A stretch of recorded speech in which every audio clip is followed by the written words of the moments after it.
Natuman gyud, nataw gyud ang kaluwasan dinhis kalibutan tungod sa dawat o pagsanong ni Maria o ni Jose. Kung kamo pa kaha ang naa sa dapit ni Maria o ni Jose, paminaw ninyo, madayon kaha ang kaluwasan? Kinsay mo ingon, Pader, og ako pa to diha sa dapit ni Maria o ni Jose, madayon gyud ang kaluwasan. Taas ang kamot. Taas ba? Dili di mo mudayon. So daghan kaayo ang wa mo pataas, murag 99% wa mo pataas. Sa ato pa di ay yawan-on gid mo. Kay ang yawa man mo'y mo'y babag sa kaluwasan. Di gid madayon ang kaluwasan, no? Itagaan ta mog second chance. Ibutang nato ron og kamo pay naas dapit ni Jose og ni Maria. Kinsay mo ingon, madayon yun ang kaluwasan, Pader. Taas ang kamot. Nanay mo rag na convert gamay. Doon na lang. Tinuod na, kay ang kaluwasan nga gihatag sa Ginoo nato nga mo'y gisaad sa unang pagbasa nga moabot ang hari nga maghatag og kaluwasan, hatagan niyag kalinaw, hatagan niyag hustisya, hatagan niyag kaayuhan ang mga masakiton, ang mga patay iyang banhaon. Kining maong kaluwasan wa musod sa kalibutan nga way pag-uyon sa tao. Og ang representative sa mga tao mao kining duha, si Maria og si Jose. Nya gihulagway karon dinhi sa atong ebanghelyo, giunsa nila pag-uyon ang kaluwasan. Si Maria nisugot nga magmabdos nga wa hilabtig laki. Kinsang bayhana dinhi ang mosugot nga karong inighumas misa mamabdos dayon mo. Taas ang kamot. Porting yawa agin ng mga bayhana. Di mo musugot og pamabdosan o Espiritu Santo. Musugot dili. Isang kamot ay mga babae. Sige na, isa, matiguang og mabatanon kay wa ni pili. Basta ang Ginoo mo pamabdos, way pili. Ang wa hilabtig laki, mabdos. Ang sigihan sa hilabot sa laki, mabdos gyapon. Si Santa Isabel nga 70 na edad, mabdos.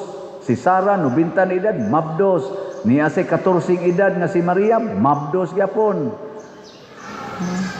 Na. Kamong mga laki, og kamo pasad naas dapit ni San Jose, nga iyang uyab, iyang pangasawunon, na mabdos bisag wa pa niya hikapa, labi na gid wa pa niya hikapa sexually. Kinsa ninyo dinhing mga lakiha nga mosugot nga ang imong asawa nga wa gyud nimo hikapa pa, kay dito ka sa abroad baron, unom ka buwan, nya pag uli nimo 3 months inside na ang imong asawa. Kinsay mosugot ana? Taas ang kamot, mga laki. Mga yawa sa day kayo mo. Gapariha lang mo. Ano man di ay, mga mabdos din na rin yung asawa iguli dito. Di mo muangkon. Di mo muangkon, no? Unya kung pagbuot na sa Ginoo, isalikway ang kabubutos Ginoo. Mao na rong ni kusog ang abortion. Abortion mag-average og 73 mantingali 73 million kabata ang i-abort kada tuig sa tibuok kalibutan. Kada tuig 73 million munang ni kusog sa nang same-sex union. Kay di na gustong manganak, gusto na lang mag-sex. Mausad na nga ning kusog ng divorce. Kay di ko gusto nga way lami akong kinabuhi, magbuwag ta. Mamuti una initial plano ni San Jose, makig-divorce siyang Maria, iyang buwagan.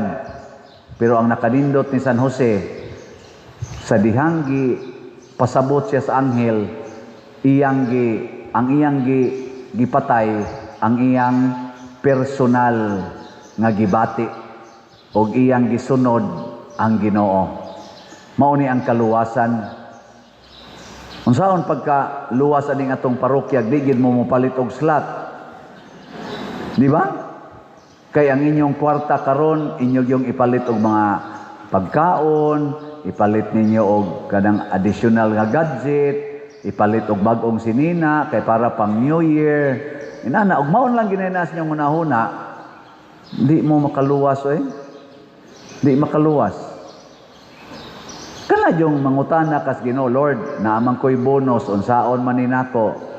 Palitig pagkaon ng mga adik dias luyos inyong balay nga gasigig standby.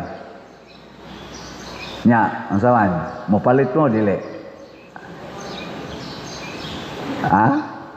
Kana mga standby ba das inyong kilid sa inyong balay, wa gyud mga trabaho, suyo pra gyud og akyat bahay mo ibuhat. Unsaman, palitan ninyo og pagkaon o dili? Dili? Buangon mo. Unsa may sugo ni Kristo? Pakana ang gigutom. Nya naam jud kay kwarta. Pakana.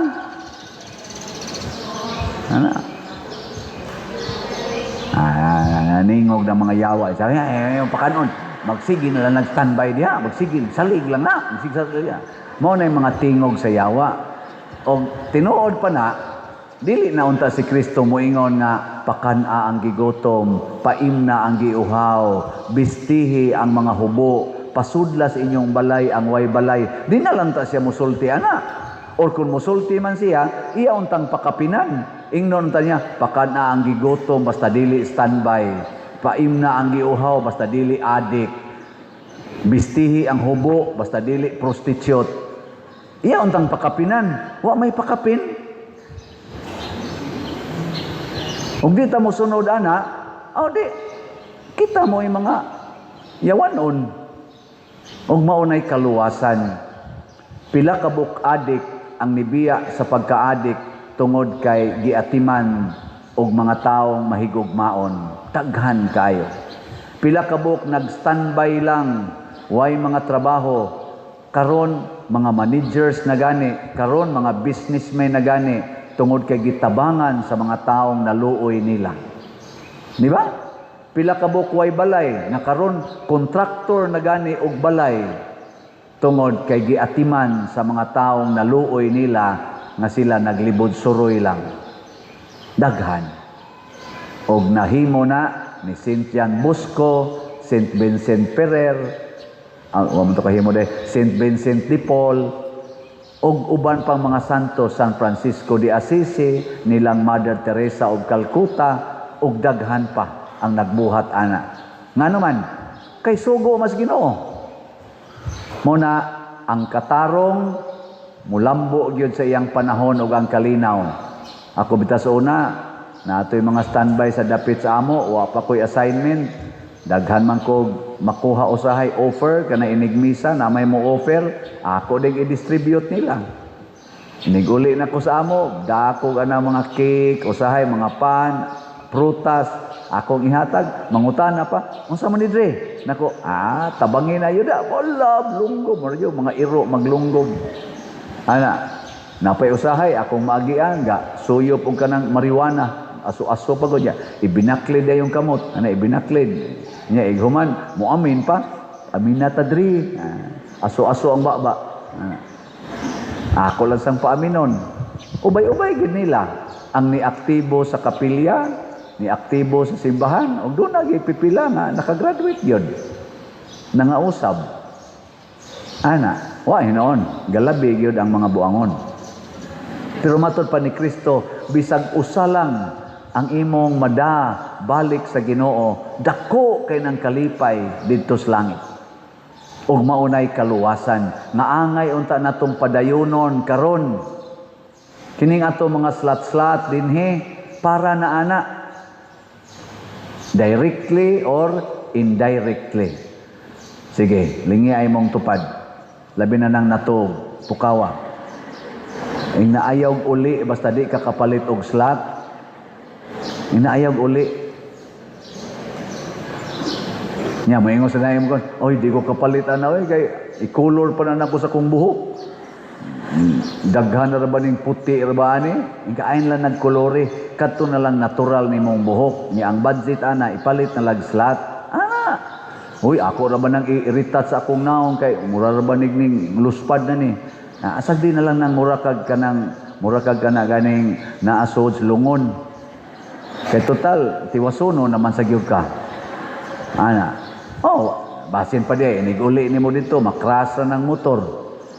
Nya, ugma, di nakakatambong kay, na, buak imong Inig susi anas Ginoo dito, inigtanaw niya, ang katapusan imong gibuhat, palit kag slat, ditso kas langit Nga naman, matod pa ni Kristo, asa ang inyong bahandi, adto sa didto ang inyong kasing-kasing. Unsa may meaning sa slat be? Ang S, sacrifice. Ang L, love. Ang O, offering. Ang T, treasure in heaven. Di ba? Langit dayon ka. Sa karong buntag, atong unang misa, giduol ko sa Kristan Pader, wa mamisahi ang kambayog. Basig di sa niyo misahan ning sunod nga misa. Man? Kay ang pare nga na in charge, na emergency, wa kalahos. Nako, hasa maron. Naas police station. Nako, ano wa mas ospital? Ambot buhi pa ba to ron? Diba? Pari na gito ha? Kamo. Di man gani mo pari. Pwede ragin mong patyon anytime. Basig, lakaw-lakaw nyo na. Magdapagin mong lugaw. Tapsingan sa balhabal. Lagpot pang lugaw. Buak pang Sus, nagkaon na bagid og taglugaw. Wata ka siguro Di ba? Muna, kung mo simba ta, simba gyud. Na akong gipangkuan dito, na akong gipanghangyo ganiha nga irog mo adto sa unahan. Padiroy mo duty pamanggug ko padir. Nako nyan sa may pasabot mo ana, mo simba kag gamay, nya duty kag dako. Unya ipadong nimo sa imong dutihanan kay nibiya jud kas misa dire kay mo duty na ka. Nya mabangga ng imong gisakyan, nya mamatay ka. Unsa may iphon sa Ginoo, unsa may tan-aw sa Ginoo, ang imong relasyon niya. Nya imong manggibiyaan siya. Di siguro gyud ka nga maimpierno. Og musimba-simba. Og unsa may timaan sa musimba, maningkamot yun nga makaapil sa unang panguros. Kanang igingos pari sa ngalan sa Amahan, sa Anak, sa Espiritu Santo, niya ang Ginoo manaka ninyo dayon. Kanang pangurusa importante kay na, kay pasabot ana nakaapil kas misa. Wan aga na ikakaabot ana, wana. Di na klarong misa imong naapilan. Gilingay imong tupad. Ina nakaabot ka sa unang panguros. Nakaabot? Congratulations. Pwede na mo mga matay. Nya, ang problema na sa daning makaabot sa unang panguros, di ka apil sa katapusang panguros. Nga naman, ighumang pangalawat, hala, lakaw dayon, ighumang pangalawat, muhapit pagkuhas lugaw. Awa sa day, wa man tining Alex. Magdali ba? Magdali. O pa man mahuman. O pa man manalangin nimong Ginoo. Di yapon kompleto. Muna, si Maria, from womb to tomb, iyag yung sugot ang Ginoo. Gikan sa iyang taguangkan, hangtod yun lubnganan, si Maria, nikuyog sa Ginoo. Si San Jose, gikan sa pagkamabdos ni Maria, hangtod namatay na lang siya, nahimog siyang bana og amahan, bana ni Maria og amahan ni Kristo. Ngilingay mong tupad, ing na unungan tika. Sige na, awa. Nganong wa man mo nang lingi diha? Na nagtutok man mo nako, ari mo muunong nako. Klaro mga inyong mga naong. Kung diri na yun gatanaw, wag ginilingi. Be, tagaan ta maglaing chance. Sige, lingi. Mulihok mo ng inyong naong, good. Ana, lingi. Inaunungan tika. Ana. Sus, dindo taon ta, kung ang atong mga politisyan, muunong nato, kugihan kay silang magsuroy-suroy, manglamano sa mga kamot, panahos eleksyon, halagyod, saka ng mga bukid, sud ang mga kanal-kanal, kanang mga squatter area, mukaon pang magkinamot ang mga buangon. Inig kadaog na, di na kaila nato, kawatan pagyudta. Kita pagyoy-lisod-lisoron. Ang nagtinarong mao pagyoy iakusar. Nakawatan niya silang mga kawatan mao na noy hawd kaayo, dili maunongon. Maylas panahos eleksyon, inig ka elected na purti nagyong salbahisa. Dili tanan naa say daghan nga maunongon. Lingay mong tupad ina kadtong imong gibutaran ni unong. Ingnan. Ni unong. Congratulations. Basta ako na ako'y gibutaran, wa gyud ni unong. Ay, Ginoo. San Jose, tabangi taon me nga maliwat ning amo mga leader kay wa na nitibugsok ng atong ekonomiya. Perti nagyong luuyan nato mga Pilipinos, gikataw-an na lang tas laing nasod. Gikataw-an na lang ta. Bisan asang aspituha ma-economic, tourism o unsa pa diha, gikataw-an na lang ta. Hastang atong morality dinhi, giluod na ang mga tao sa laing nasod nato. Ini kayon, Filipinos, wow, very corrupt country. Very corrupt country. Filipinos, many drug addicts. Filipinos, liwat mong Padesiano.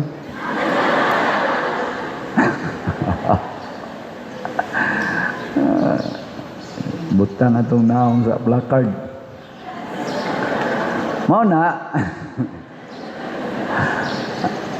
Mga igsoon, bahala nag-i-accuse ta sama ni Kristo nga nagbinuang ta. Basta sa matas Ginoo, honest ta. Si San Jose, tingali, bugal-bugalan gito siya. Nangasawag mabdos ng daan. Nangasawag mabdos ng daan. Salvador del Mundo. Hilom lang San Jose. Kay kahibaw man siya nga ang Ginoo mao'y amahan ni Jesus. Usahay sa atong pagsunod ni Jesus, i-accuse ta. Bugal-bugalan ta. Pero mo gawas sa iyong kamatuoran sa bunga sa atong binuhatan. Ako sa una, suod kong seminaryo, ingnon ko, kalampos bago na, magkita ragyapos uyab. Kay magkuyog mangyapon may kaya na masimbahan. O amasan maminyo, dayong sawa, di man. Kanya kay nalampos mangyugos pagkapari. Napari man yun ko. Mauna, gamito na sa ng pagkapari. Sila-sila rasa na. Kanya, waman ko ng warta. Nakita man na ninyo. Ni ama na to gibubo sa parokya o sa ako mga assignment ang tanang kwartang ni sulod na to. Dauto na sa, tuum ka na. Sige, hangtod yun ko mamatay. Maura yun na ila isulti.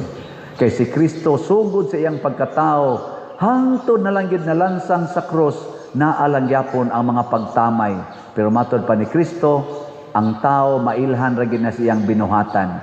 Ug ang muhukom sa atong binuhatan, mao ang nasayod sa tanan, nga mao ang Ginoo. Si San Jose, hilom ra. Si Maria, hilom ra. Pero ang ilang kasing-kasing, klaro kayo. Ang Ginoo nakakita yus ilang kasing-kasing, na limpyo yun, limpyo. Last na lang lingi sa imong tupad.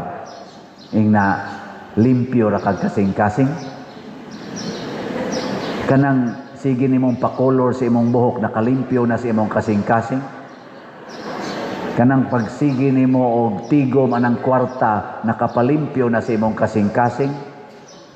Kanang sige nimong pangural anang imong yuta nga di gid nimo paagian bisag galisod as agianan imong silingan nakalimpyo na sa imong kasing-kasing. Ang limpyo kasing-kasing manindog.